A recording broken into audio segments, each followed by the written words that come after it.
Hi friends, welcome to the RRB studies place. మనం NCERT కెమిస్ట్రీని తెలుగులో చెప్పుకుంటున్నాం. అందులో భాగంగా ఇవాళ రసాయన బంధం అంటే కెమికల్ బాండింగ్ ఎక్స్ప్లెయిన్ చేసుకుంటున్నాము. ఎవరన్నా కొత్తగా యూట్యూబ్ ఛానల్ చూసే వాళ్ళైతే ఇవి అయితే పీడిఎఫ్లు అవైలబిలిటీలో ఉన్నాయి. మీరు కావాలనుకున్న వాళ్ళు ఈ నెంబర్కి వాట్సాప్ చేసి క్యూఆర్ కోడ్ సెండ్ చేస్తాను, మీరు వాటిని పొందవచ్చు. నెక్స్ట్ రసాయన బంధాన్ని కెమికల్ బాండింగ్ అంటారనమాట. సో మామూలుగా ఇది కూడా చాలా ఇంపార్టెంట్ చాప్టర్. దీని నుంచి ఒక క్వశ్చన్ వచ్చే అవకాశం ఎంతగానో ఉంది. నెక్స్ట్ ఆక్సిజను, నైట్రోజను, హైడ్రోజన్లను ద్విపరమాణుక అణువులు అంటారు. ఎందుకు ద్విపరమాణు అణువులు అంటున్నారు?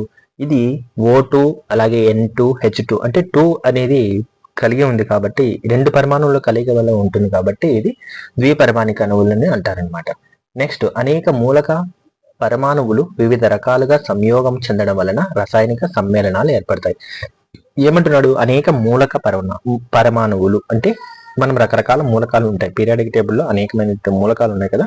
సో వాటిలో వివిధ రకాల మూలకాలు సంయోగం చెందడం అంటే ఏంటి? ఒకదానికొకటి కలిసిపోవడం వల్ల, అంటే రెండు లేదా అంతకంటే మూలకాలు కలిసిపోయి ఒక కొత్త కాంపౌండ్ ఏర్పడుతుంది అనమాట. సో దీన్నే ఈ విధంగానే రసాయనిక సమ్మేళనాలు ఏర్పడతాయి అని చెప్తాడు. సో విశ్వంలో గల బలాలు. సో మామూలుగా విశ్వంలో గురుత్వాకర్షణ బలం ఉంటాయి, అయస్కాంత బలాలు ఉంటాయి, అలాగే విద్యుత్ ఆకర్షణ బలాలు ఉంటాయి, రసాయనిక బలాలు ఉంటాయి. సో ఎందుకంటే ఇవి చెప్పుకున్నాం అంటే ఇప్పుడు మన రసాయనిక బలాలు బంధాల గురించి చెప్పుకుంటున్నాం కాబట్టి దానిలో భాగంగానే ఇంకా ఇతర ఏమైనా బలాలు ఉన్నాయా అంటే గురుత్వాకర్షణ బలాలు ఉన్నాయి, అయస్కాంత బలాలు ఉన్నాయి, విద్యుత్ ఆకర్షణ బలాలు ఉన్నాయి, మరియు రసాయనిక బలాలు ఉన్నాయి. నెక్స్ట్ హంఫ్రీ డ్రైవ్ అనేటువంటి సైంటిస్ట్ ఏం చేశాడంటే లోహపు పలకలతో బ్యాటరీని తయారు చేశాడు. సో ఈయన రెండు లోహపు పలకలు తీసుకొని ఒక బ్యాటరీని తయారు చేశాడు. సో వీటి నుండి ఉత్పత్తి అయ్యేటువంటి విద్యుత్తును ఉపయోగించి లవణ ద్రావణాల నుండి విద్యుత్ విశ్లేషణ ద్వారా అధిక చర్యాశీలత కలిగినటువంటి మూలకాలైనటువంటి పొటాషియం, సోడియం రాబట్టాడు అనమాట. సో ఫస్ట్ ఏం చేశాడంటే ఈయన ఫర్ ఎగ్జాంపుల్ ఇలాంటి ఒక రెండు లోహ పలకలు తీసుకున్నాం. ఇక్కడ చూడొచ్చు మనం జింకు అలాగే కాపర్ అనేది రెండు లోహాలు. సో వీటిని ఇది ఒక బ్యాటరీ అనమాట. సో ఈ బ్యాటరీని ఆయన తయారు చేసి ఏం చేశాడంటే విద్యుత్ విశ్లేషణ అంటే దాని ద్వారా కరెంటు పంపించేసి అధిక చర్యాశీలత కలిగినటువంటి మూలకాలు ఉన్నాయన్నమాట. మనకు పీరియాడిక్ టేబుల్లో పొటాషియం, సోడియం అనేటువంటి అధిక, ఇప్పుడు చూడండి పీరియాడిక్ టేబుల్ చూపిస్తాను. ఇట్లా పీరియాడిక్ టేబుల్ కదా. ఈ పీరియాడిక్ టేబుల్లో మనకు సోడియము అలాగే పొటాషియం అని చెప్పేసి ఫస్ట్ వర్టికల్ లైన్లో ఉన్నాయి కదండి, ఫస్ట్ గ్రూప్లో ఉన్నాయి కదా. సో ఈ గ్రూప్లో ఉన్నటువంటి మూలకాలను ఆయన రాబట్టాడని చెప్తున్నాడు. నెక్స్ట్ ఏమంటున్నాడు? సంయోగ పదార్థం అంటే మనకి ఇక్కడ ఏదైతే లవణ ద్రావణంగా ఉంటుందో అంటే మనం తీసుకున్నటువంటి సొల్యూషన్ ఉంటుంది కదా, దాన్ని సంయోగం చెందే పదార్థము. సో ఇక్కడ లోహ భాగం వచ్చేసి రుణ ధ్రువం వైపు ఏర్పడింది, అలోహ భాగం వచ్చేసి ద్రవ ధ్రువం వైపు వచ్చాయన్నమాట.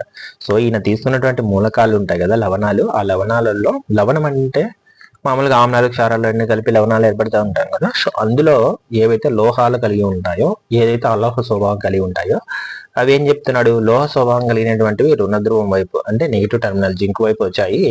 అలాగే అలోహ స్వభావం కలిగినటువంటివి ధనధ్రువం వైపు అంటే మనకు కాపర్ వైపు వచ్చినాయని చెప్పేసి ఆయన చెప్పిండు అనమాట.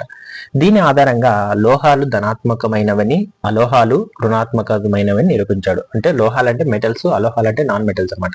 లోహాలు వచ్చేసి పాజిటివ్ కలిగి ఉంటాయని, అలోహాలు వచ్చేసి నాన్ మెటల్స్ నెగిటివ్ కలిగి ఉంటాయని చెప్పేసి చెప్తున్నాడు అనమాట. ఆకర్షణ బలాల కన్నా వికర్షణ బలం ఎక్కువైతేనే పరమాణువులు సంయోగం చెందవు అనమాట.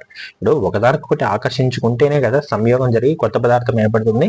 సో కాబట్టి వికర్షణ బలం ఒకవేళ ఎక్కువైతే పరమాణువులు సంయోగం చెందవు. ఇప్పుడు రెండు ఆకర్షించుకుంటేనే, సో వికర్షించుకున్నాయంటే అక్కడ ఎటువంటి కొత్త సంయోగ పదార్థం అనేది ఏర్పడదు అని చెప్తున్నాడు. నెక్స్ట్ వచ్చేసి రెండు పరమాణువులు సంయోగం చెందేటప్పుడు ఏం జరుగుతుంది? సో రెండు మూలకాలు ఉన్నాయి కదా, వాటి యొక్క పరమాణువులు సంయోగం చెందేటప్పుడు ఏం జరుగుతుందట? కేంద్రకం కానీ అంతరిక్షలో గల ఎలక్ట్రాన్లు ప్రభావితం చెందమంటాడు. ఇప్పుడు మనం ఇక్కడ చూసినట్లయితే ఇక్కడ చూడండి, సోడియం ఉంది, క్లోరిన్ ఉంది. సోడియం చుట్టూ రెండు ఎలక్ట్రాన్స్ ఉంటాయి అన్నమాట. సో అంటే ఫస్ట్ కక్షలో 2 ఎలక్ట్రాన్స్ ఉంటాయి, రెండో కక్షలో ఒక 8 ఎలక్ట్రాన్లు ఉన్నాయి, చివరి కక్షలో ఒక ఎలక్ట్రాన్ ఉంది. ఇప్పుడు మనం క్లోరిన్ తీసుకుంటే మొత్తం తన అటామిక్ నెంబర్ వచ్చేసి 17 కాబట్టి ఫస్ట్ కక్షలో 2 ఎలక్ట్రాన్స్ ఉంటాయి, రెండవ కక్షలో 8 ఎలక్ట్రాన్లు ఉంటాయి, మూడవ కక్షలో 7 ఎలక్ట్రాన్స్ ఉంటాయి. సో ఏమంటున్నాడు, కేంద్రకం గాని అంతర్కక్షలో గల ఎలక్ట్రాన్లు ప్రభావం చెందవు అనమాట. ఈ ఫస్ట్ 2 ఉన్నటువంటి కక్షల్లో ఎటువంటి ఎలక్ట్రాన్స్ అనేవి చేంజ్ అవ్వవు. కేవలం బాహ్యంగా ఉన్నటువంటి అంటే చివరి థర్డ్ ఆర్బిటాల్లో ఉన్నటువంటి ఎలక్ట్రాన్స్ మాత్రమే సమయం చెందుతారు. కేవలం బాహ్య కక్షలోని ఎలక్ట్రాన్లు ప్రభావితం అవుతాయి అంటున్నాడు. కాబట్టి వేలెన్సీ ఎలక్ట్రాన్స్ అనేది 2 పరమాణువుల మధ్య బంధానికి కారణమవుతాయి. సో చిట్ట చివరి కక్షలో ఉన్నటువంటి ఎలక్ట్రాన్స్ ని వేలెన్సీ ఎలక్ట్రాన్స్ అంటారు. సో ఈ వేలెంట్ ఎలక్ట్రాన్స్ 2 పరమాణువుల మధ్య బంధానికి కారణం అవుతుంది అనమాట. ఇప్పుడు చూడండి, మనకు సోడియం ఉంది, క్లోరైడ్ ఉంది. ఇక్కడ సోడియం అనేది ఒక ఎలక్ట్రాన్ క్లోరిన్ ఇస్తుంది. అప్పుడు క్లోరిన్ అనేది తన చివరి కక్షలో 8 ఎలక్ట్రాన్లు కలిగి స్టేబుల్ గా ఉంటుంది అనమాట. సో ఇలాగా సోడియం క్లోరైడ్ కలిసి సోడియం క్లోరైడ్ గా ఏర్పడుతుంది అనమాట. సోడియం క్లోరిన్ 2 కలిసిపోయి సోడియం క్లోరైడ్ అనేటువంటి ఏర్పడుతుంది. ఈ విధంగా బంధాలు ఏర్పడతాయని చెప్తున్నాడు. నెక్స్ట్ జడవాయువులు ఏ గ్రూప్ కు చెందినవి అంటున్నాడు. జడవాయువులు అంటే పీరియాడిక్ టేబుల్లో లాస్ట్ గ్రూప్ లో ఉన్నటువంటి వాయువుని జడవాయువులు అంటారు. ఇవి 0 గ్రూప్ కు చెందినవి అంటారు. సో ఉదాహరణకు చూడొచ్చు, ఇది పీరియాడిక్ టేబుల్లో ఇక్కడ చూసినట్లయితే ఈ చివరిగా ఉన్నటువంటి 18th గ్రూప్ లో helium, neon, argon, krypton, xenon, radon ఇవెల్లా ఉన్నాయి కదా. ఇవి ఏంటినే అంటారంటే 0 గ్రూప్ మూలకాలని అంటారనమాట. నెక్స్ట్ అంటాడు, ఇవి ఏంటంటే ఎటువంటి రసాయన మార్పులు జరగవు, అంటే ఎటువంటి రసాయన మార్పుల్లో పాల్గొనవు అనమాట. ఎక్కువ స్థిరత్వం కలిగి ఉంటాయి. ఎందుకంటే తన చివరి కక్షలో 8 ఎలక్ట్రాన్స్ ఉంటాయి కాబట్టి అవి మూవ్ అవ్వవు అనమాట. అంటే తన 8 ఎలక్ట్రాన్లో ఒక ఎలక్ట్రాన్ ఇవ్వడం కానీ జరగదు, తీసుకోవడం కానీ జరగదు అనమాట. అందుకోసం అవి స్థిరంగా ఉంటాయి. తమలో తాము గాని ఇతర మూలకాలతో సంయోగం చెంది కొత్త అణువులు ఏర్పరచు అనమాట. అంటే ఒక హీలియం అణువాను ఇంకొక హీలియం, లేదా ఒక నియాను ఇంకొక నియాను, లేకపోతే ఒక హీలియము ఒక ఆర్గాను, ఇలాంటివి సంయోగం చెందవు అనమాట. ఎందుకంటే అది స్టేబుల్ గా ఉంటాయి అనమాట. నెక్స్ట్ వచ్చేసి ఉదాహరణకు ఫాస్ఫరస్ తీసుకుందాం. ఫాస్ఫరస్ 15 ఉంటాయి. ఈ చివరి కక్షలో ఉన్నాయి చూడండి 2 ఎలక్ట్రాన్స్, వీటిని పైన టాప్ లో వేలెన్సీ ఎలక్ట్రాన్స్ అంటారు అనమాట. సో వీటిని వేలెన్సీ ఎలక్ట్రాన్స్ అంటారు. ఎందుకు వేలెన్స్ అంటారు, చివరి కక్షలో ఉన్నటువంటి ఎలక్ట్రాన్స్ ని వేలెన్స్ ఎలక్ట్రాన్స్ అంటారు. సో మనకు ఫాస్ఫరస్ 15 కాబట్టి సో ఫస్ట్ ఆర్బిట్ లో 2 ఉంటాయి, సెకండ్ ఆర్బిట్ లో వచ్చేసి మనకు 8 ఎలక్ట్రాన్స్ ఉంటాయి, చివరి ఆర్బిట్ లో మనకు 5 మిగిలిపోయి ఉన్నాయన్నమాట. సో ఇది స్టేబుల్ పొందాలంటే ఈ 5 ఎలక్ట్రాన్స్ ను వేరే పరమాణువుకి ఇవ్వాలి, లేదా వేరే పరమాణువు నుంచి 3 తెచ్చుకోవాలన్నమాట. అలా తెచ్చుకున్నప్పుడే ఇది స్టేబుల్ గా ఉంటుంది. అందుకే చూడండి వేలెన్స్ అనేది 3,5 అని ఇచ్చాడు. 3,5 అని ఇచ్చాడంటే సో ఒకవేళ ఇది 3 కనుక తెచ్చుకున్నట్లయితే ఇది స్టేబుల్ గా ఉంటుంది. ఒకవేళ 5 ఈ తన ఆర్బిట్ లో ఉన్నటువంటి 5 ఇచ్చేసినా స్టేబుల్ గా ఉంటుంది. కాబట్టి ఏ చివరి కక్షలో అయితే వాటిని వేలెన్స్ ఎలక్ట్రాన్స్ అంటారు అనమాట. సో వేలెన్స్ ఎలక్ట్రాన్స్ వచ్చేసి 5 అనమాట. నెక్స్ట్ వచ్చేసి మూలక పరమాణువును మరియు దానిలోని వేలెన్సీ ఎలక్ట్రాన్ ని పటరూపంలో చూపించే పద్ధతిని లూయిస్ పద్ధతి లేదా ఎలక్ట్రాన్ చుక్కల పద్ధతి అంటారు. ఇప్పుడు మూలకం ఉంది, ఇప్పుడు ఫర్ ఎగ్జాంపుల్ ఆర్గాన్ ఉంది కదా. సో ఆర్గాన్ లో ఎన్ని పరమాణువులు ఉన్నాయి, లేదా దాంట్లో ఎన్ని వేలెన్స్ ఎలక్ట్రాన్స్ ఉన్నాయి అనేటువంటి చూపించాలనుకోండి. వేలెన్స్ ఎలక్ట్రాన్స్ అంటే నథింగ్ బట్ ఏంది, చివరి కక్షలో ఉన్నటువంటి ఎలక్ట్రాన్లు వేలెన్స్ ఎలక్ట్రాన్స్ అనమాట. వీటిని చూపించడానికి మనం ఒక డయాగ్రామ్ రూపంగా చూపకాలంటే ఈ రకంగా చూపిస్తారు అనమాట. ఇప్పుడు ఆర్గాన్ తీసుకున్నాము. ఆర్గాన్ లో తన అటామిక్ నెంబర్ వచ్చేసి 8 అనమాట. 8 కాబట్టి తన చుట్టూ 7 చుక్కలు ఉంటాయి అనమాట. ఇది స్టేబుల్ గా ఉన్నట్టు అనమాట. నెక్స్ట్ సోడియం తీసుకుందాం. సోడియం వచ్చేసి అటామిక్ నెంబర్ 11 అనమాట. 11 కాబట్టి సో ఫస్ట్ ఆర్బిట్ లో 2 ఎలక్ట్రాన్స్ ఉంటాయి, సెకండ్ ఆర్బిట్ లో 8 ఎలక్ట్రాన్స్ ఉంటాయి. సో మొత్తం 10. మిగిలినది ఒకే ఒకటి మిగిలింది కాబట్టి అందుకు ఇక్కడ మనం ఇంటూ మార్క్ పెడతాం అనమాట. సో కంప్లీట్ గా ఔటర్ షెల్ అంటే చివరి వేలెన్సీ ఆర్బిటాల్ వచ్చేసి ఫుల్ గా ఉంటే 8 కలిగి ఉంటే ఈ రకంగా చుక్కలతో చూపిస్తారు. ఏదైనా కనుక తక్కువగా ఉంటే మనకు ఇట్లా ఇంటూ మార్క్ తో చూపిస్తారు అన్నమాట పైన. నెక్స్ట్ ప్రధాన గ్రూపులలో అంటే 1A నుండి 8A వరకు గల మూలక పరమాణువులను రసాయనిక చర్యలలో పాల్గొన్నప్పుడు అవి అన్ని కూడా జడవాయువులు లేదా అష్టక విన్యాసం పొందడానికి ప్రయత్నం చేస్తాయి. ఇప్పుడు మనం 1A నుంచి 8A వరకు తీసుకున్నాం. ఇక్కడ చూసినట్లయితే 1A నుంచి 8A వరకు ఉంటాయి అనమాట. ఇవి గ్రూప్స్ అనమాట. ఈ గ్రూప్స్లలో చివరి గ్రూప్ ఏంది, 18th గ్రూప్ వచ్చేసి జడవాయువులు ఉంటాయి. జడవాయువులు అంటే ఏంది, తన యొక్క చివరి వేలెన్సీ కక్షలో అన్ని కరెక్ట్ గా 8 వేలెన్సీ ఎలక్ట్రాన్స్ ఉంటాయి అనమాట. సో మిగతా ఈ 1 నుంచి 17 వరకు ఉన్నట్టు అంటే 1 నుంచి 7 వరకు ఉన్నటువంటి మిగతా అంటే 1A 2A 3A 4A అట్లా 5A 6A 7A ఈ 7Aలు కూడా ఏం చేస్తాయంటే దీనిలాగా స్టేబుల్ గా ఉండాలని అనుకుంటాయి అనమాట. అందుకోసము పొందడానికి ప్రయత్నం చేస్తాయి. సో ఇప్పుడు వేలెన్సీ ఎలక్ట్రాన్స్ ఒక ఎలక్ట్రాన్ విన్యాసం ఎంత, ఇప్పుడు ns2 np6 అని అంటారు అన్నమాట. ఇది ఎందుకంటే ఫస్ట్ ఆర్బిటాల్లో 2 ఎలక్ట్రాన్స్ ఉంటాయి, సెకండ్ ఆర్బిట్లో 6 ఉంటాయి. సో మొత్తానికి 8 ఎలక్ట్రాన్స్ ఉంటాయి అన్నమాట. నెక్స్ట్ వచ్చేసి లిథియము, సోడియము, పొటాషియము, రుబిడియము, సీజియము ఇవన్నీ ఏంటంటే పీరియాడిక్ టేబుల్లో ఫస్ట్ గ్రూప్ లో ఉన్నటువంటి మూలకాలు అనమాట. చూడొచ్చు, second lithium, sodium, potassium, rubidium, caesium, francium ఇవన్నీ ఉన్నాయి కదా. సో వీటిని ఏమంటారంటే 1A గ్రూప్ కి చెందినటువంటి. సో తమ బాహ్య కక్ష నుండి ఒక ఎలక్ట్రాన్ కోల్పోయి, సో ఇవన్నీ కూడా ఎట్లా ఉన్నాయంటే ఇట్లా 2, 8 ఇప్పుడు ఫర్ ఎగ్జాంపుల్ సోడియం తీసుకున్నాం. సోడియంలో 2 ఫస్ట్ ఆర్బిటాల్లో 2 ఎలక్ట్రాన్స్ ఉంటాయి, సెకండ్ ఆర్బిటాల్లో 8 ఉంటాయి. సో ఇంకొకటి మిగిలిపోతుంది అన్నమాట. అలాగే ప్రతి ఒక్క దాంట్లో పొటాషియంలో ఇప్పుడు పొటాషియం వచ్చేసి 19 అంటే ఏంది, ఫస్ట్ సెల్లో 2, తర్వాత 8, తర్వాత 8 నింపబడతాయి, ఒకటి మిగులుతుంది అనమాట. అలాగే రుబిడియం కూడా అంతే అనమాట, సీజియం కూడా అలాగే. సో ప్రతి ఒక్క దాంతో ఒక ఎలక్ట్రాన్ కోల్పోతాయి అనమాట. అంటే ఇది తన దగ్గర ఉన్నటువంటి ఎక్స్ట్రా ఎలక్ట్రాన్ వేరే పరమాణుకు ఇచ్చేసి అది స్టేబుల్ గా ఉంటుంది. అంటే చివరి యొక్క వేలెన్సీ కక్ష కూడా స్టేబుల్ గా ఉండడానికి కోల్పోతుంది. ఇప్పుడు ఇది ఒక ఎలక్ట్రాన్ కోల్పోయినందువల్ల ఇది ధనాత్మక అయాన్ని ఏర్పరచడం ద్వారా, అంటే ఇచ్చేస్తుంది కాబట్టి అది ధనాత్మక అయాన్ని ఏర్పడుతుంది. సో ఇలా ఇవ్వడం వల్ల తమ బాహ్య కక్షలో 8 ఎలక్ట్రాన్లు ఉండే విధంగా మార్పు చెందడానికి ప్రయత్నిస్తాయి అన్నమాట. సో సోడియం అలాగే, సోడియం అనేది ఒకటి ఇచ్చింది కాబట్టి పైన ప్లస్ సింబల్ తో చూపిస్తాం అనమాట. నెక్స్ట్ సెకండ్ ఏ గ్రూప్ మూలకాలు అయినటువంటి మెగ్నీషియము, కాల్షియము, స్ట్రాన్షియము, బేరియం. సో ఇప్పుడు సెకండ్ గ్రూప్ లో చూడండి, barium, magnesium, calcium, strontium, barium ఇవన్నీ ఉన్నాయి కదండి. ఇవి ఏం చేస్తాయంటే తమ బాహ్య కక్షలో నుంచి 2 ఎలక్ట్రాన్లు కోల్పోతాయి. ఎందుకంటే ఇప్పుడు ఉదాహరణకు మెగ్నీషియం చూస్తే ఫస్ట్ ఆర్బిటాల్లో 2 ఉంటాయి, సెకండ్ ఆర్బిటాల్లో 8 ఉంటాయి, ఇంకా మిగిలే 2 బాహ్య కక్షలో ఉంటాయి అనమాట. సో ఇవి ఏం చేస్తాయంటే వేరే దానికి ఇచ్చినట్లయితే అవి స్టేబుల్ గా ఉంటుంది అనమాట. అందుకే ఏం చేస్తాయంటే 2 ఎలక్ట్రాన్లు కోల్పోవడం వల్ల ద్విమాత్రక ధనాత్మక అయాన్ని ఏర్పడుతుంది అనమాట. సో రెండు అయాలను కోల్పోవడం వల్ల రెండవ ధనాత్మక అయాన్గా ఏర్పడుతుంది. తమ బాహ్య కక్షలో 8 ఎలక్ట్రాన్లు ఉండే విధంగా మార్పు చెందడానికి ప్రయత్నిస్తాయి అన్నమాట. నెక్స్ట్ ఏమంటున్నాడు, ఇప్పుడు చూడండి సోడియం అనేది ఫస్ట్ ఆర్బిటాల్లో 2 ఉన్నాయి, సెకండ్ ఆర్బిటాల్లో 8 ఉన్నాయి. సో మిగిలినది ఒక్క వేలెన్స్ ఎలక్ట్రాన్ 1 ఆర్బిట్ పైన చివరి కక్షలో మిగిలిందన్నమాట. సో ఇది కనుక ఇచ్చేసిందంటేనా ఇది స్టేబుల్ గా ఉండడానికి ప్రయత్నం చేస్తుంది. అలాగే మెగ్నీషియం ఫస్ట్ ఆర్బిటాల్లో 2, సెకండ్ ఆర్బిటాల్లో 8 ఉన్నాయి, థర్డ్ ఆర్బిటాల్లో 2 ఉన్నాయి, చివరి కక్షలో 2 ఉన్నాయి. కాబట్టి ఈ 2 కనుక ఇచ్చేసి అది స్టేబుల్ గా ఉండడానికి ప్రయత్నం చేస్తుందని చెప్తున్నాడు. అదే విధంగా 3A గ్రూప్ లో కూడా 3 ఎలక్ట్రాన్స్ కోల్పోతాయి అనమాట. ఉదాహరణకు అల్యూమినియం 13 అనమాట తన అటామిక్ నెంబర్. ఫస్ట్ ఆర్బిటాల్లో 2, సెకండ్ ఆర్బిటాల్లో 8, మూడు ఆర్బిటాల్లో 3 వేలెన్స్ ఉంటాయి. కాబట్టి ఇవి కోల్పోవడం వల్ల ఇది త్రిమాత్రక అయానుగా ఏర్పడతాయి అనమాట. అదే విధంగా ఆరవ గ్రూప్ మూలకాలలో 2 ఎలక్ట్రాన్లు గ్రహిస్తాయి అనమాట. సో ఇప్పుడు చూడండి, అల్యూమినియం ఫస్ట్ 2, సెకండ్ దాంతో 8, చివరి కక్షలో 3 ఉంటాయి అనమాట. Next oxygen. ఇప్పుడు ఆక్సిజన్ తీసుకుంటే తన చివరి కక్షలో ఫస్ట్ కక్షలో 2 ఉన్నాయి, చివరి కక్షలో 6 ఉన్నాయి అనమాట. అంటే 6 వేలెన్స్ ఎలక్ట్రాన్స్. అంటే దీనికి ఒక 2 ఎలక్ట్రాన్స్ కనుక వచ్చినట్లయితే, వేలెన్సీ కనుక వచ్చి ఉంటే అప్పుడు ఏమవుతుంది, స్టేబుల్ గా ఉంటుంది కదా అని చెప్తున్నాను అనమాట. చూద్దాం. ఇప్పుడు 6వ గ్రూపు మూలకాలు 2 ఎలక్ట్రాన్లను గ్రహించితే ఆనయాన్గా ఏర్పడుతుంది అనమాట. దీని ద్వారా వాటి బాహ్య కక్షలో 8 ఎలక్ట్రాన్లు ఉండేలా మార్పు చెందాయి. ఇప్పుడు బాహ్య కక్షలో 6 ఉన్నాయి, ఇంకొక 2 వచ్చి చేరినాయంటే అప్పుడు ఏమైపోతాయి, 8 అయిపోయి ఆ యొక్క బాహ్య కక్ష స్టేబుల్ గా ఉండడానికి ప్రయత్నం చేస్తుంది. సో ఇక్కడ తీసుకుంది కాబట్టి, ఈ ఆక్సిజన్ అనేది తీసుకుంది కాబట్టి తీసుకునేటువంటి 2 ఎలక్ట్రాన్స్ ని ఆనయాన్లు అని పిలుస్తారు అనమాట. ఇది కూడా ఆనయాన్ కాబట్టి 2 - 2 వస్తుంది అనమాట. ఓ పైన 2 ఎలక్ట్రాన్ తీసుకుంది కాబట్టి 2 - గా చూపిస్తారనమాట. ఇప్పుడు మామూలుగా ఆక్సిజన్ యొక్క అటామిక్ నెంబర్ ఎంత, 8 కాబట్టి 2, 6 చూపించాము. తర్వాత ఈ 2 వచ్చి చేరడం వల్ల, 2 ఆనయాన్లు వచ్చి చేరడం వల్ల తన చివరి కక్ష స్టేబుల్ గా మారుతుంది. అదేవిధంగా 7వ గ్రూప్ మూలకాలు కూడా అంతే.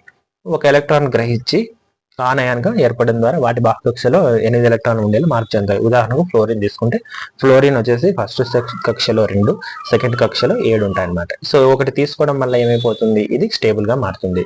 ఉదాహరణకు చూద్దాం, ఫ్లోరిన్ అనేది ఫస్ట్ కక్షలో 2, చివరి కక్షలో 7 ఉంటాయి అనమాట. ఇంకొకటి కనుక వచ్చి చేరిందంటే ఇది స్టేబుల్ గా ఉంటుంది అని చెప్తున్నాడు.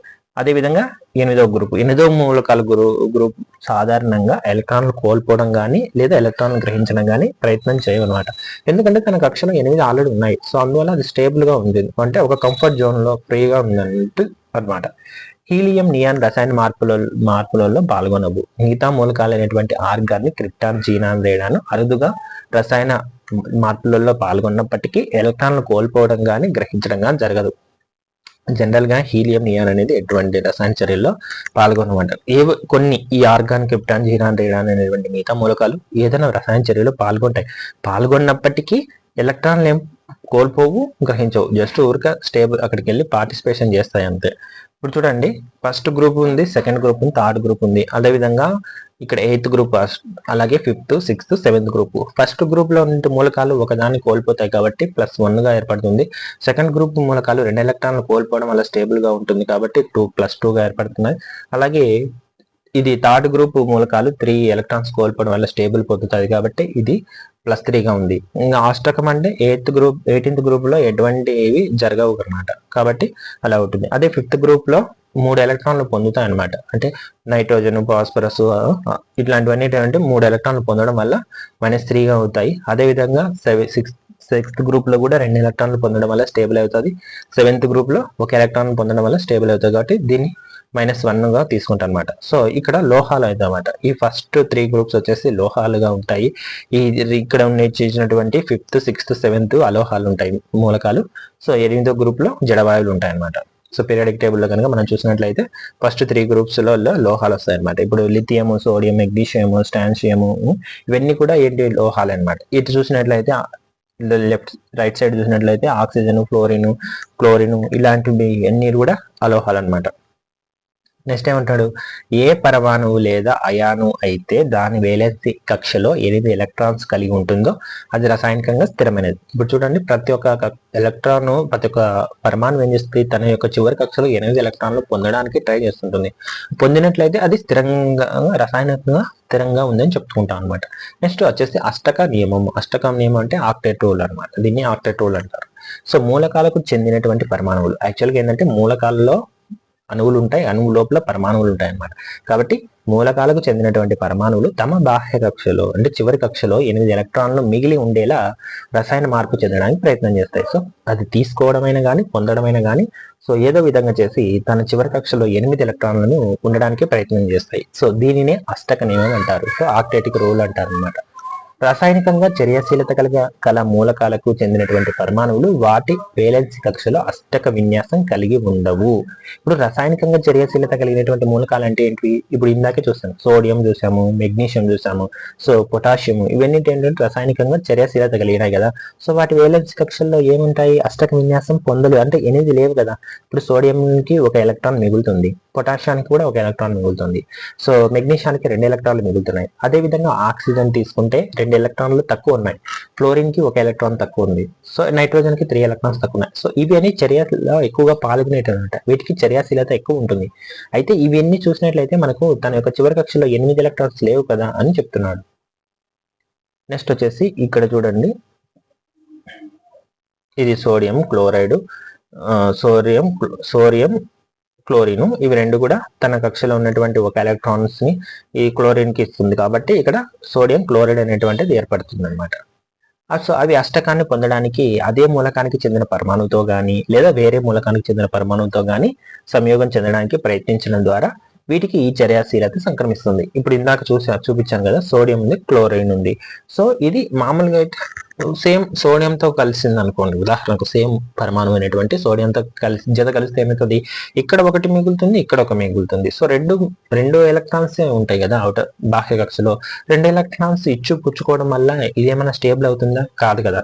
కానీ కొన్ని మూలకాలకి సేమ్ రెండు కలిసడం వల్ల కూడా సేమ్ అంటే బాహ్య కక్ష అనేది 8 ఎలక్ట్రాన్స్ అయిపోయి స్టేబుల్ గా ఉంటుంది. సో అవి అయానిక బంధం అనేటువంటి టాపిక్ లో చెప్పుకుంటాము. ప్రజెంట్ చూడండి, సేమ్ గ్రూప్ కాకుండా వేరే గ్రూప్, అంటే సేమ్ పరమాణువు కాకుండా వేరే పరమాణువు. ఇప్పుడు సోడియం ఉంది, క్లోరిన్ ఉంది, ఇవి రెండు వేరే పరమాణువులు కదా. సో ఇవి రెండు జత కలగడం వల్ల ఈ సోడియం తనలో ఉన్నటువంటి బాహ్య కక్షలో ఉన్నటువంటి 1 ఎలక్ట్రాన్ క్లోరిన్ కి ఇస్తుంది. అప్పుడు ఇది స్టేబుల్ గా ఉంటుంది సోడియం, ఇది కూడా క్లోరిన్ ఉంటుంది. సో ఈ రకంగా చర్యాశీలత అనేది జరుగుతుంది అనమాట. నెక్స్ట్ వచ్చేసి 2 పరమాణువులు గాని లేదా పరమాణువుల సమూహాల మధ్య కానీ పనిచేసేటువంటి ఒక బలం ఉంటుంది కదా, ఈ స్థిరమైన పదార్థం ఏర్పడడానికి దారితీస్తే దాన్ని రసాయనిక బంధం అంటారు. ఇప్పుడు ఇందాకే చెప్పాను, సోడియం ఉంది, క్లోరిన్ ఉంది. సో ఇవి రెండు జరగడానికి పని కావాలి కదా, అంటే సోడియం ఒక చోటు ఉంటుంది, క్లోరిన్ ఒక చోటు ఉంది. ఈ రెండింటి మనం దగ్గరకు తీర్చినట్లయితే సోడియం ఏం చేస్తుంది, తనలో ఉన్నటువంటి ఒక పరమాణు క్లోరిన్ కి ఇచ్చేస్తుంది. సో క్లోరిన్ ఇచ్చేసి ఆ క్లోరిన్ ఏం చేస్తుంది, ఆ ఒక పరమాణు తీసుకొని అది తన బాహ్యకోశంలో 8 ఎలక్ట్రాన్లను నింపుకుంటుంది అనమాట. సో ఇలాగా మనం ఉపయోగించేటువంటి పని ఉంటుంది కదా, మనం చేసేటువంటి పనిని, బలాన్ని మనకు స్థిరమైన బంధం ఏర్పడడానికి దారితీస్తుంది. దాన్నే రసాయన బంధం అంటారు. సో ఇంకొక మీనింగ్ ఏమని చెప్తుందంటే, స్థిరత్వం పొందుటకై పరమాణువుల మధ్య ఏర్పడిన బంధం రసాయన బంధం అంటారు. సో మనం రసాయన బంధం అనేటువంటి చాప్టర్ ఎక్స్ప్లెయిన్ చేస్తున్నాం కదా, ఆ చాప్టర్ కి మీనింగ్ ఏంటంటే స్థిరత్వం పొందుటకై పరమాణువుల మధ్య ఏర్పడిన బంధమును రసాయన బంధం అంటారు. సో స్థిరత్వం అంటే ప్రతి బాహ్య కక్షలో 8 ఎలక్ట్రాన్లు ఉండాలన్నమాట, అప్పుడు స్థిరత్వం ఏర్పడుతుంది. నెక్స్ట్ మనకు రసాయనిక బంధాలు ఈ కింది రకాలుగా ఉన్నాయి. అయానిక బంధం అంటారు, దీన్ని అయానిక్ బాండ్ అంటారు. సంయోజనీయ బంధాన్ని కోవలెంట్ బాండ్ అంటారు. సమన్వయ సంయోజనీయ బంధం అంటారు. అలాగే హైడ్రోజన్ బాండింగ్ అంటారు, క్వాంటర్ బాండ్ అంటారు. సో వీటి గురించి ఇండైరెక్ట్ గా చెప్పుకుందాం. ఫస్ట్ అయానిక బంధం. సో అయానిక బంధాన్ని అయానిక్ బాండ్ అని కూడా పిలుస్తారు. సో కొసెల్ అనేటువంటి సైంటిస్ట్ ఈ కింది అంశాల ఆధారంగా అయానిక బంధాన్ని ప్రతిపాదించాడు. సో కొసెల్ ఏంటంటే రసాయన శాస్త్రవేత్త ఏం చేశాడంట, సో ఈ కింది పాయింట్లను బేస్ చేసుకొని అయానిక బంధం అనేది ఎలా ఏర్పడుతుందని చెప్పి ప్రతిపాదించాడు. రెండు వేరు మూలకాలకు చెందినటువంటి పరమాణువుల మధ్య ఒక పరమాణువు నుండి మరొక పరమాణువుకు ఎలక్ట్రాన్ మార్పిడి వల్ల అయానిక బంధం ఏర్పడింది. అంతే కదా, ఇప్పుడు సోడియం క్లోరైడ్ చూసాము మనము, సోడియం క్లోరైన్ చూసాం కదా. ఈ సోడియం క్లోరైన్ మధ్య అంటే మార్పిడి జరిగింది కదా, సోడియం ఏం చేసింది, క్లోరిన్ కి ఇచ్చేసింది. కాబట్టి ఇలా మార్పిడి చేయడం వల్ల అయానిక బంధం ఏర్పడుతుంది అంటున్నాడు. ఇప్పుడు మన పీరియాడిక్ టేబుల్లో లెఫ్ట్ సైడ్ చూస్తే ఎక్కువ చర్యాశీలత కలిగినటువంటి లోహాలు ఉంటాయి, రైట్ సైడ్ వచ్చేసి ఎక్కువ చర్యాశీలత కలిగే లోహాలు ఉంటాయి. Very important. లెఫ్ట్ సైడ్ ఏముంటాయి, రైట్ సైడ్ ఏముంటాయి అని అడుగుతాడు అనమాట. ఇప్పుడు మన పీరియాడిక్ చూపిస్తే లెఫ్ట్ సైడ్ వచ్చేసి ఈ సోడియం, మెగ్నీషియం, పొటాషియం, కాల్షియం ఇలాంటి లోహాలు ఉంటాయి అనమాట, లిథియం. అలాగే ఇక్కడ చూసినట్లయితే ఆ లోహాలలో కార్బన్, బోరాన్, తర్వాత nitrogen, oxygen, chlorine, phosphorus, sulphur ఇలాంటివన్నీ కూడా అలోహాలు ఉంటాయన్నమాట. ఇవి ఎక్కువ చర్యాశీలత కలిగి ఉంటాయన్నమాట. నెక్స్ట్ జడవాయువులలో హీలియం అనేది తన చివరి కక్షలో 2 మాత్రమే కలిగి ఉంటాయి. మిగతా వాయువులన్నీ కూడా 8 ఎలక్ట్రాన్లు కలిగి ఉంటాయి. సో 8 ఎలక్ట్రాన్లు కలిగి ఉండడం వల్ల ఎక్కువ స్థిరత్వాన్ని పొంది ఉంది, తక్కువ చర్యాశీలత. సో ఇప్పుడు మనకు లోహాలు ఉన్నాయి, పైన అలోహాలు ఉన్నాయి, ఇవన్నీ కూడా చర్యాశీలత కలిగి ఉన్నాయి. కానీ మిగిలిన ఈ యొక్క 18వ గ్రూప్ లో ఉన్నటువంటి ఈ జడవాయువులు మాత్రం తక్కువ చర్యాశీలత కలిగి ఉంటాయి, ఎక్కువ స్థిరత్వం కలిగి ఉంటాయి అన్నమాట. నెక్స్ట్ కొన్ని లోహ పరమాణువులు వాటి చివరి కక్షలో 8 ఎలక్ట్రాన్లు పొంది జడవాయువుకు సమానమైనటువంటి విన్యాసాన్ని పొందుటకు ఆ ఎలక్ట్రాన్ ని కోల్పోయి కేటయాన్ గా మారుతాయి. ఇప్పుడు మనం చెప్పాము సోడియం, మెగ్నీషియం, అల్యూమినియం. సో ఇవి తన బాహ్య కక్షలో 1, 2, 3 ఇలాంటి వేలెన్స్ ఎలక్ట్రాన్స్ కలిగి ఉన్నాయి కాబట్టి ఇవి ఇచ్చేస్తాయి అన్నమాట. ఇచ్చేసి ఇవి కూడా జడవాయువు లాగా స్టేబుల్ గా ఏం పని పాట చేయకోకుండా ఫ్రీగా ఖాళీగా ఉండాలని అనుకుంటారు అనమాట. సో అందువల్ల ఇవి తన ఎలక్ట్రాన్ కోల్పోయి క్యాటయాన్స్ గా ఏర్పడతాయి. వీటిని ధనాత్మక అయానులుగా కూడా అని పిలుస్తాం అనమాట. సో ఉదాహరణకు సోడియం 11 కదా, సో తన బాహ్య కక్షలో ఉన్నటువంటి 1 ఎలక్ట్రాన్ ని ఇచ్చేస్తుంది. అలాగే మెగ్నీషియం తన బాహ్య కక్షలో ఉన్నటువంటి 2 ఎలక్ట్రాన్లు ఇస్తుంది. అల్యూమినియం వచ్చేసి తన బాహ్య కక్షలో ఉన్నటువంటి 3 ఎలక్ట్రాన్లు ఇచ్చేస్తుంది. చూడండి, సోడియం ఉంది కదా, సోడియం యొక్క బాహ్య కక్షలో 1 ఎలక్ట్రాన్ ఉంది కాబట్టి దాన్ని ఇచ్చేసి ఇది స్టేబుల్ గా పొందుతుంది. అదేవిధంగా మెగ్నీషియం తన బాహ్య కక్షలో 2 ఎలక్ట్రాన్స్ ఉన్నాయన్నమాట, ఆ 2 ఎలక్ట్రాన్లు ఇచ్చేస్తుంది. నెక్స్ట్ వచ్చేసి అల్యూమినియం కూడా తన బాహ్య కక్షలో ఉన్నటువంటి 3 ఎలక్ట్రాన్లు ఇచ్చేసి స్టేబుల్ గా ఉండడానికి ట్రై చేస్తుంది. ఇవేంటివి లోహాలు అనమాట, నాకు చెప్పింది. ఇప్పుడు అలోహ పరమాణువులు వాటి చివరి కక్షల్లో 8 ఎలక్ట్రాన్లు పొందుటకు వరుసగా 3, 2, 1 ఎలక్ట్రాన్లను గ్రహించడం ద్వారా ఆ నయాన్లు అనేటువంటి రుణాత్మక అయాన్ను ఏర్పరుస్తాయి. సో ఇవేంటివంటే క్యాటయాన్లు అనమాట. ఇవి ఎలక్ట్రాన్లు కోల్పోతే క్యాటయాన్స్ అని, ఎలక్ట్రాన్లు పొందితే మనకేమంటాం, ఎలక్ట్రాన్స్ పొందినట్లయితే మనం ఏమంటామంటే యానయాన్స్ అంటాం. పొందినట్లయితే యానయాన్స్ అని చెప్తున్నాడు. సో ఉదాహరణకు ఫాస్ఫరస్ తీసుకుంటే ఫాస్ఫరస్ పరమాణు సంఖ్య 15, తన బాహ్య కక్షలో 5 ఎలక్ట్రాన్స్ మిగిలి ఉంటాయి కాబట్టి ఈ 5 ఎలక్ట్రాన్లకి ఒక 3 ఎలక్ట్రాన్లు కనుక చేరినట్లయితే తన బాహ్య కక్ష స్టేబుల్ అవుతుంది. అందుకోసం 3 ఎలక్ట్రాన్లు గ్రహిస్తుంది కాబట్టి పైన p⁻3 తో మనం చూపిస్తాం అనమాట. అదేవిధంగా సల్ఫర్ కి 2 వచ్చేసి సరిపోతే తన బాహ్య కక్ష స్టేబుల్ గా అవుతుంది కాబట్టి ఇది 2 తీసుకుంటుంది కాబట్టి సల్ఫర్ కి పవర్ -2 గా తీసుకుంటాం. అదే క్లోరిన్ కి 1 ఎలక్ట్రాన్ కనుక ఇచ్చినట్లయితే మనకు క్లోరిన్ కూడా స్టేబుల్ గా ఉంటుంది కాబట్టి ఈ విధంగా ఆ 1 ఎలక్ట్రాన్ ఆనయాన్ అని పిలుస్తాం అనమాట. చూడండి, ఫాస్ఫరస్ తన చివరి కక్షలో ఎన్ని వేలెన్స్ ఉన్నాయంటే 5 వేలెన్స్ ఉన్నాయని చెప్తున్నాడు. నెక్స్ట్ వచ్చేసి ఇది సల్ఫర్ తన ఫస్ట్ సెల్లో 2 ఎలక్ట్రాన్స్ ఉన్నాయి, సెకండ్ సెల్లో వచ్చేసి 8 ఎలక్ట్రాన్లు ఉన్నాయి, థర్డ్ సెల్లో 6 ఉన్నాయి అనమాట. సో తనకు టోటల్ గా 6 ఉన్నాయి. ఇంకొక 2 కనుక చేరినట్లయితే అదేమైపోతుంది, తన చివరి కక్ష కూడా థర్డ్ సెల్ కూడా 8 తో సమానం అయిపోతుంది. అదే క్లోరిన్ ఫస్ట్ దాంట్లో 2, సెకండ్ సెల్లో 8, చివరి సెల్లో 7 ఉంటాయి. సో ఒకటి వచ్చిందంటే ఒక ఆనయాన్ని తీసుకున్నట్లయితే ఇది స్టేబుల్ గా ఉంటుంది. నెక్స్ట్ ఒక లోహ పరమాణు అంటే మనం ఏదైనా తీసుకోవచ్చు, సోడియం, పొటాషియం, లిథియం ఇలాంటివి ఏవైనా తీసుకోవచ్చు. దాని వేలెన్సీ కక్ష నుండి కోల్పోయే ఎలక్ట్రాన్ దాని సంఖ్య గ్రూప్ కి సమానంగా ఉంటుంది. ఉదాహరణకు ఏమంటున్నాడంటే ఇప్పుడు ఎంత కోల్పోయింది, ఇప్పుడు సోడియం తీసుకున్నాం, సోడియం ఏం చేస్తుంది, ఒక ఎలక్ట్రాన్ కోల్పోతుంది కాబట్టి అది ఒకటో గ్రూప్ కు చెందినటువంటి మూలకం అనమాట. అది మెగ్నీషియం అనుకో రెండు వేలెన్స్ ఎలక్ట్రాన్స్ ఉంటుంది, ఆ 2 వేలెన్స్ ఎలక్ట్రాన్స్ కోల్పోతుంది కాబట్టి ఇది రెండో గ్రూప్ కు చెందినటువంటి సమానం అనమాట. అలాగే అలోహ మూలకాలు దాని పరమాణువు కోసం గ్రహించే ఎలక్ట్రాన్ సంఖ్యని దాని వేలెన్సీ అంటాం, అంతే కదా. సో ఏదైతే గ్రహిస్తున్నాయో వాటిని వేలెన్సీ అని పిలుస్తున్నాం. ఇది 8 ఆ మూలకం యొక్క గ్రూప్ సంఖ్యకు సమానంగా ఉంటుంది. అంటే ఏం లేదు, ప్రతి అలోహం కూడా తన పరమాణు చివరి కక్షలో 8 ఉండడానికి ప్రయత్నం చేస్తుందని చెప్తున్నాడు. ఉదాహరణకు క్లోరిన్ వేలెన్స్ తీసుకుందాం. క్లోరిన్ వేలెన్స్ అనేది చివరి కక్షలో మనకు 7 ఉంటాయి అనమాట. సో అది 8 కావాలంటే తనకి ఎంత అవసరం, 1 అవసరం అనమాట. అదే ఆక్సిజన్ తీసుకుందాం. ఆక్సిజన్ యొక్క చివరి వేలెన్స్ లో ఎన్ని చివరి కక్షలో ఎన్ని వేలెన్స్ ఎలక్ట్రాన్స్ ఉంటాయి, 2 ఉంటాయి. సో అది 8 కావాలంటే తనకి ఎన్ని కావాలి, 2 కావాలన్నమాట. ఇప్పుడు సోడియం చూడండి, సోడియం అనేది తన చివరి కక్షలో ఉన్నటువంటి 1 ఇచ్చేస్తుంది అనమాట. నెక్స్ట్ మెగ్నీషియం తన చివరి కక్షలో 2 ఇచ్చేస్తుంది. ఇప్పుడు పీరియాడిక్ టేబుల్లో చూసినట్లయితే ఇప్పుడు సోడియం ఉంది కదా, సోడియం అనేది తను 1 ఇచ్చేస్తుంది. సో 1 ఇవ్వడం వల్ల ఒకటో గ్రూప్ కు చెందుతుంది.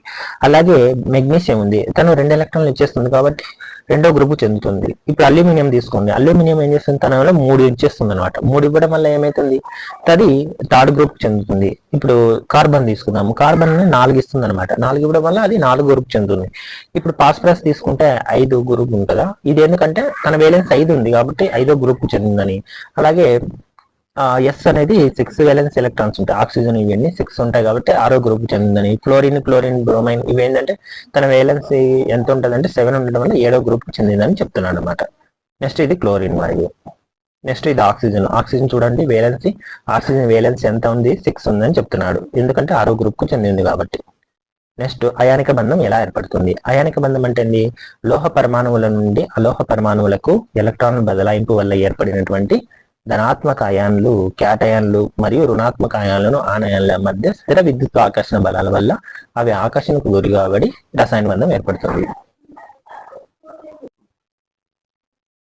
నెక్స్ట్ ఏంటంటే లోహ పరమాణువుల నుండి అలోహ పరమాణువులకు ఎలక్ట్రాన్స్ బదలాయింపు అవుతున్నాయి కదా. ఇప్పుడు మనం చెప్పుకున్నాం ఇందాక సోడియం నుంచి క్లోరిన్ కి. సోడియం అనేది లోహ పరమాణువు, ఆ క్లోరిన్ అనేది అలోహ పరమాణువు కదా. ఇది ఏం చేసింది, సోడియం 1 ఎలక్ట్రాన్ ని క్లోరిన్ కి ఇచ్చింది కదా.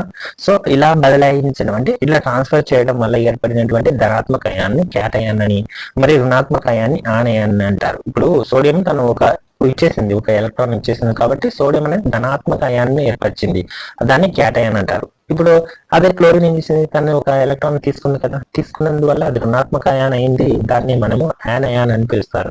వీటి మధ్య స్థిర విద్యుత్ ఆకర్షణ బలాల వల్ల, సో మనం కొంచెం ఫోర్స్ బలం పని చూపిస్తేనే రసాయనిక బంధం ఏర్పడుతుంది అని చెప్తున్నాడు. సో విద్యుత్ ఆకర్షణ బలాల వల్ల అవి ఆకర్షణకు గురి కాబట్టి వాటి మధ్య రసాయనిక బంధం ఏర్పడుతుంది. సోడియం క్లోరిన్ ఈ 2 కలిస్తే సోడియం క్లోరైడ్ అవుతుంది. మెగ్నీషియం క్లోరిన్ ఉంది, మెగ్నీషియం క్లోరిన్ 2 కలిస్తే మెగ్నీషియం క్లోరైడ్ ఏర్పడుతుంది. ఇలాగే ఏర్పడుతుంది అన్నమాట. ఈ బంధం అనేది 2 ఆవేశపూరిత కణాలైనటువంటి అయాన్ల మధ్య ఏర్పడడం చేత దీనికి అయానిక బంధం అంటారు. అయానిక బంధం ఎందుకు అంటున్నామంటే ఇప్పుడు ఆనయాన్లు ఉన్నాయి, క్యాటయాన్లు ఉన్నాయి. సో ఇది 2 కూడా ఆవేశపూరితం అనమాట. ఆవేశం అంటే ఏంటి, ఇప్పుడు సోడియం తనకు 1 ఎక్స్ట్రా ఉంది, తనకు అది వద్దు, సో అది ఇచ్చేస్తుంది. ఈ క్లోరిన్ కి ఏంటి, తనకు 1 ఖచ్చితంగా కావాలి, వచ్చింది అంటే ఇది చాలా ఆవేశంగా ఉంటాయి అన్నమాట, అంటే ఎక్కువ స్పీడ్ గా ఉంటాయని చెప్తున్నాం అనమాట. ఈ ఆవేశపూరిత కణాలైనటువంటి అయాన్ల మధ్య ఏర్పడడం చేత దీన్ని అయానిక బంధం అంటున్నారు. సో ఈ 2 అయాన్ల మధ్యనే ఏర్పడుతుంది, ఆనయాన్ కాటయాన్ల మధ్య ఏర్పడుతుంది కాబట్టి బంధం అనేది. సో అయాన్ల మధ్య ఏర్పడిన దాన్ని అయానిక బంధం అని పిలుస్తున్నారు. నెక్స్ట్ అయాన్ల మధ్య పనిచేస్తున్నటువంటి బలాలు ఎలాంటి బలాలు, స్థిర విద్యుత్ ఆకర్షణ బలాలు కావడం చేత ఈ బంధాన్ని స్థిర విద్యుత్ బంధం అని కూడా పిలుస్తారు. ఎందుకంటే ఇవి సోడియం క్లోరిన్ మధ్య విద్యుత్ ఆకర్షణ బలం ఉంటుంది. ఈ విద్యుత్ ఆకర్షణ బలం వల్ల వీటి మధ్య అయానిక బంధం ఏర్పడుతుంది కాబట్టి దీన్ని స్థిర విద్యుత్ బంధం అని కూడా పిలుస్తారు. ఉదాహరణకు సోడియం తీసుకోండి. సోడియం తన కక్షలో ఉన్నటువంటి 1 ఎలక్ట్రాన్ ని క్లోరిన్ కి ఇస్తుంది. క్లోరిన్ ఇవ్వడం వల్ల సో క్లోరిన్ అనేది తన యొక్క చివరి పక్షులు ఎన్నింటిలో పొందుతున్నాడు. ఇప్పుడు సోడియం క్లోరిన్ రెండు కలిపి సోడియం క్లోరైడ్ ఏర్పడుతుంది. నెక్స్ట్ వేలెన్సీ భావనను ఎలక్ట్రాన్ల పరంగా వివరిస్తాం. ఇప్పుడు వేలెన్సీ అంటే చివరి సెక్షన్ లో ఉన్నటువంటి ఎలక్ట్రాన్స్ మనం వేలెన్సీ ఎలక్ట్రాన్స్ అంటాం. అంటే సో వేలెన్సీ చెప్పాలంటే సో దాని ఎలక్ట్రాన్లు ఎన్ని ఉన్నాయని కూడా బట్టి మనం చెప్పగలుగుతాం. కాబట్టి దీన్ని కోవలెంట్ బంధం అని కూడా అంటారు. సో కోవలెంట్ ఎలక్ట్రో కోవలెంట్ బంధం అని దేన్ని పిలుస్తారని అంటారు. అయానిక బంధాన్ని ఎలక్ట్రో కోవలెంట్ బంధం అని కూడా పిలుస్తారు. నెక్స్ట్ ఏమంటారు, లోహ పరమాణువుల నుండి అలోహ పరమాణువులకు ఎలక్ట్రాన్ బదలాయింపు వల్ల ఏర్పడినటువంటి కేటయాన్ ఆనయాల మధ్య పనిచేసేటువంటి స్థిర విద్యుత్ ఆకర్షణ బలము ఆ రెండింటిని కలిపి ఉంచి విద్యుత్ పరంగా తటస్థంగా ఉండేటువంటి ఒక నూతన సంయోగ పదార్థాన్ని ఏర్పరచడాన్ని అయానిక బంధం అని కూడా అంటారు. ఇంకొక మీనింగ్ ఏంటంటే ఇప్పుడు సోడియం ఉంది, క్లోరిన్ ఉంది. సోడియము లోహము, క్లోరిన్ అలోహము. వీటి మధ్య ఏమైంది, ఎలక్ట్రాన్ బదిలీలు జరగడం వల్ల అయానిక బంధం ఏర్పడినట్టున్నాం. కాబట్టి వీటి స్థిర విద్యుత్ ఆకర్షణ బలం వల్ల సో ఒక తటస్థమైనటువంటి పదార్థం ఏర్పడుతుంది. ఇప్పుడు సోడియం క్లోరైడ్ అనేది ఒక లవణం అన్నమాట. లవణం అంటే నథింగ్ ఒక తటస్థమైనటువంటి మూలకమే. సో దీన్ని కూడా ఈ రకంగా కొత్త పదార్థం ఏర్పడడానికి కూడా మన అయానిక బంధం అంటారు. ఉదాహరణకు సోడియం క్లోరైడ్ తీసుకోండి, మెగ్నీషియం క్లోరైడ్ తీసుకోండి, అలాగే సోడియం ఆక్సైడ్ తీసుకోవచ్చు, అల్యూమినియం క్లోరైడ్. ఈ రకం కొత్త రకమైనటువంటి పదార్థాలు ఏర్పడడానికి చెప్తున్నాడు అనమాట.